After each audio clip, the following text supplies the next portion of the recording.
शिव कहते हैं, हे देवी, ये अनुभव 2 श्वासों के बीच घटित हो सकता है। श्वास के भीतर आने के पश्चात और बाहर लौटने के ठीक पूर्व श्रेयस है, कल्याण है। आरंभ की 9 विधियां श्वास क्रिया से संबंध रखती है, इसलिए पहले हम श्वास क्रिया के संबंध में थोड़ा समझ लें और विधियों में प्रवेश करेंगे। हम जन्म से मृत्यु के क्षण तक निरंतर श्वास लेते रहते हैं। इन 2 बिंदुओं के बीच सब कुछ बदल जाता है, सब चीज बदल है, कुछ भी बदले बिना नहीं रहता। लेकिन जन्म और मृत्यु के बीच श्वास क्रिया अचल रहती है। बच्चा जवान होगा, जवान बूढ़ा होगा, वह बीमार होगा, उसका शरीर रुग्ण और क्रूप भी होगा, सब कुछ बदल जाएगा। वह सुखी होगा, दुखी होगा, पीड़ा में होगा, सब कुछ बदलता रहेगा। लेकिन इन 2 बिंदुओं के बीच आदमी श्वास भर सतत लेता रहेगा। श्वास क्रिया एक सतत प्रवाह है, उसमें अंतराल संभव नहीं है। अगर तुम एक क्षण के लिए भी श्वास लेना भूल जाओ तो तुम समाप्त हो जाओगे। यही कारण है कि श्वास लेने का जिम्मा तुम्हारा नहीं है, नहीं तो मुश्किल हो जाएगी। कोई भूल जाए श्वास लेना तो फिर कुछ भी नहीं किया जा सकता। इसलिए यथार्थ में तुम श्वास नहीं लेते हो क्योंकि उसमें तुम्हारी जरूरत नहीं है। तुम गहरी नींद में हो और श्वास चलती रहती है। तुम गहरी मूर्छा में हो और श्वास चलती रहती है। श्वास तुम्हारे व्यक्तित्व का एक अचल तत्व है। दूसरी बात, यह जीवन के अत्यंत आवश्यक और आधारभूत है, इसलिए जीवन और श्वास पर्यायवाची हो गए। इसलिए भारत में उसे प्राण कहते हैं। श्वास और जीवन को हमने एक शब्द दिया। प्राण का अर्थ है जीवन शक्ति, जीवंतता। तुम्हारा जीवन तुम्हारी श्वास है। तीसरी बात, श्वास तुम्हारे और तुम्हारे शरीर के बीच एक सेतु है। सतत श्वास तुम्हें तुम्हारे शरीर से जोड़ रही है, संबंधित कर रही है। और श्वास ने सिर्फ तुम्हारे और तुम्हारे शरीर के बीच सेतु है, वह तुम्हारे और विश्व के बीच भी सेतु है।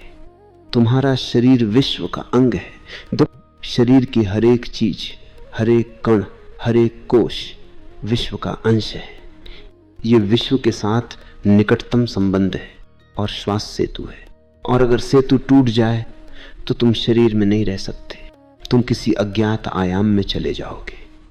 इसलिए श्वास तुम्हारे और देश काल के बीच सेतु हो जाती है। श्वास के 2 बिंदु है, 2 छोर है।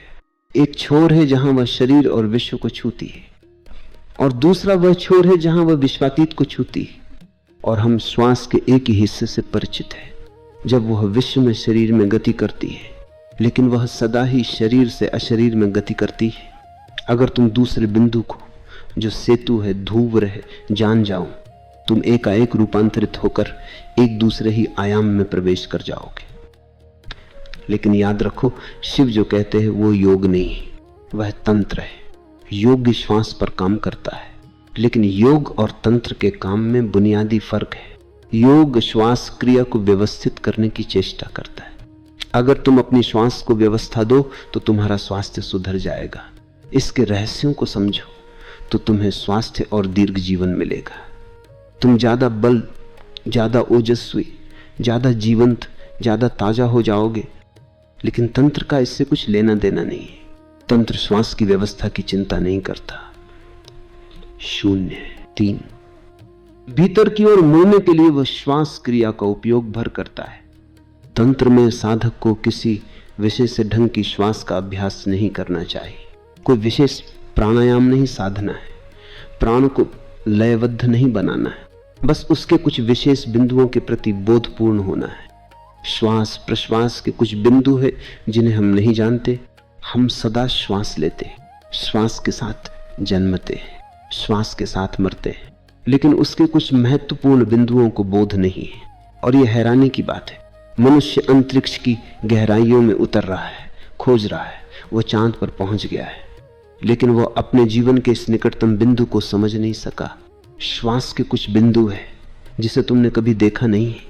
वे बिंदु द्वार है, तुम्हारे निकटतम द्वार है, जिनसे होकर तुम एक दूसरे ही संसार में, एक दूसरे ही अस्तित्व में, एक दूसरी ही चेतना में प्रवेश कर सकते हो।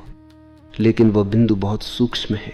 जो चीज जितनी निकट हो उतनी ही कठिन मालूम पड़ेगी।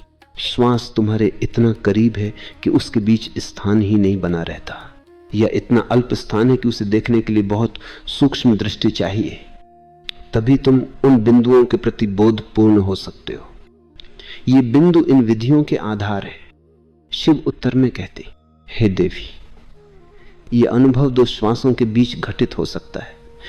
श्वास के भीतर आने के पश्चात और बाहर लौटने के ठीक पूर्व श्रेयस है, कल्याण है। यह अनुभव 2 श्वासों के बीच घटित हो सकता है। जब श्वास भीतर अथवा नीचे को आती है, उसके बाद फिर श्वास के लौटने के ठीक पूर्व श्रेयस है। इन 2 बिंदुओं के बीच होशपूर्ण होने से घटना घटती है। जब तुम्हारी श्वास भीतर आए तो उसका निरीक्षण करो। उसके फिर बाहर या ऊपर के लिए मुड़ने के पहले एक क्षण के लिए या क्षण के 1000वें भाग के लिए श्वास बंद हो जाती है। श्वास भीतर आती है और वहां एक बिंदु है जहां वह ठहर जाती है।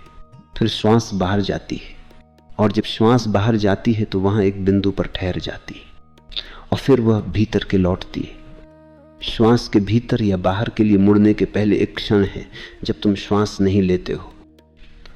उसी क्षण में घटना घटनी संभव है, क्योंकि जब तुम श्वास नहीं लेते हो तो तुम संसार में नहीं होते हो। समझ लो कि जब तुम श्वास नहीं लेते हो तब तुम मृत हो। तुम तो हो लेकिन मृत, लेकिन ये क्षण इतना छोटा है कि तुम उसे कभी देख नहीं पाते। तंत्र के लिए प्रत्येक बहिर्गामी श्वास मृत्यु है और प्रत्येक नई श्वास पुनर्जन्म है। भीतर आने वाली श्वास पुनर्जन्म है, बाहर जाने वाली श्वास मृत्यु है। बाहर जाने वाली श्वास मृत्यु का पर्याय है, अंदर जाने वाली श्वास जीवन का। इसलिए प्रत्येक श्वास के साथ तुम मरते हो और प्रत्येक श्वास के साथ तुम जन्म लेते हो। दोनों के बीच का अंतराल बहुत क्षणिक है, लेकिन पैनी दृष्टि, शुद्ध निरीक्षण और अवधान से उसे अनुभव किया जा सकता है। और यदि तुम उस अंतराल को अनुभव कर सको तो शिव कहते हैं कि श्रेयस उपलब्ध है। तब और किसी चीज की जरूरत नहीं है। तब तुम आप्तकाम हो गए। तुमने जान लिया, घटना घट गई। श्वास को प्रशिक्षित नहीं करना, वो जैसी है उसे वैसी ही बनी रहने देना। फिर इतनी सरल विधि क्यों? सत्य को जानने को ऐसी सरल विधि। सत्य को जानना उसको जानना है जिसका न जन्म है न मरण। तुम बाहर जाती श्वास को जान सकते हो, तुम भीतर जाती श्वास को जान सकते हो, लेकिन तुम दोनों के अंतराल को कभी नहीं जानते। प्रयोग करो और तुम उस बिंदु को पालोगे, उसे अवश्य पा सकते हो। वह है तुम्हें या तुम्हारी संरचना में कुछ जोड़ना नहीं, वह है ही सब कुछ। सिर्फ बोध नहीं है। कैसे प्रयोग करो? पहले भीतर आने वाली श्वास के प्रति होशपूर्ण बनो, उसे देखो, सब कुछ भूल जाओ और आने वाली श्वास को, उसके यात्रा पथ को देखो।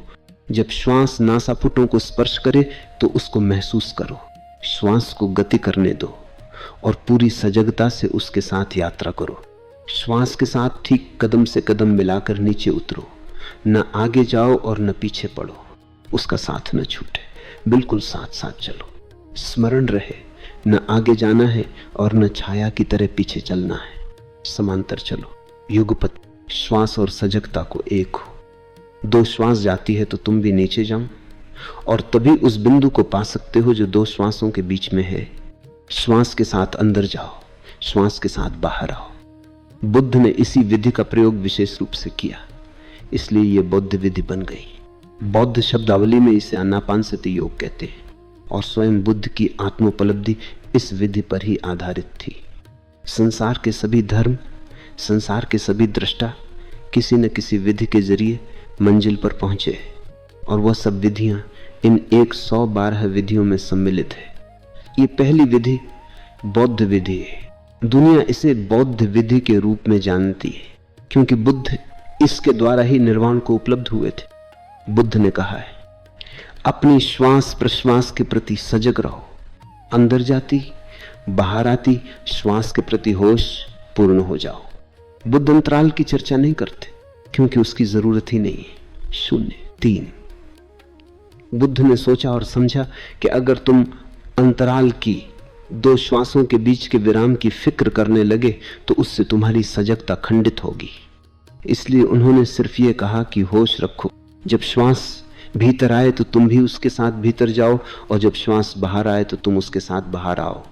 विधि के दूसरे हिस्से के संबंध में बुद्ध कुछ नहीं कहते। इसका कारण यह है कि बुद्ध बहुत साधारण लोगों से, सीधे साधे लोगों से बोल रहे थे। वे उनसे अंतराल की बात करते तो उससे लोगों में अंतराल को पाने की एक अलग कामना निर्मित हो जाती, और ये अंतराल को पाने की कामना बोध में बाधा बन जाती है।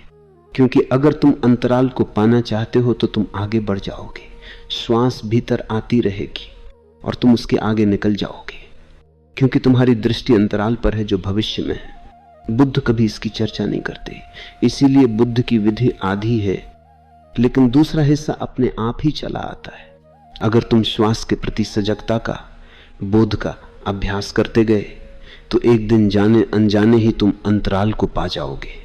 क्योंकि जैसे जैसे तुम्हारा बोध तीव्र, गहरा और सघन होगा, जैसे जैसे तुम्हारा बोध स्पष्ट आकार लेगा, जब सारा संसार भूल जाएगा, बस श्वास का आना जाना ही एकमात्र बोध रह जाएगा, तब अचानक तुम उस अंतराल को अनुभव करोगे जिसमें श्वास नहीं है।